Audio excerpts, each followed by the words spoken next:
Menurut pedagang, kenaikan harga ikan dan sejumlah bumbu dapur sudah terjadi sejak awal tahun. Sejumlah harga ikan mengalami kenaikan, begitu juga dengan harga bumbu dapur seperti bawang merah yang sebelumnya Rp40.000 per kilogram, kini menjadi Rp50.000 per kilogram.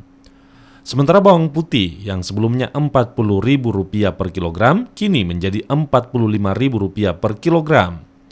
Naiknya harga ikan dan sejumlah bumbu dapur lantaran cuaca buruk yang terjadi sejak beberapa hari terakhir sehingga aktivitas petani maupun nelayan terganggu.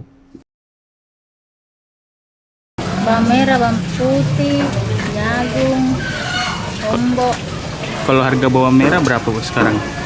Sekarang modal Iya, sekarang kita jual berapa? 40, 50. 50 dulu sebelum kenaikan berapa? 40, Ya, 40. 40. Yang naik apa lagi Bu? Bawang putih. Bawang putih berapa sekarang?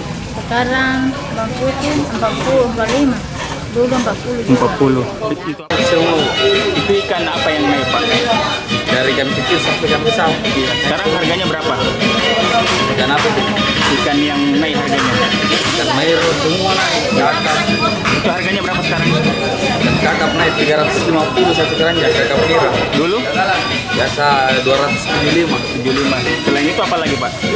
Mairo. Ikan mairo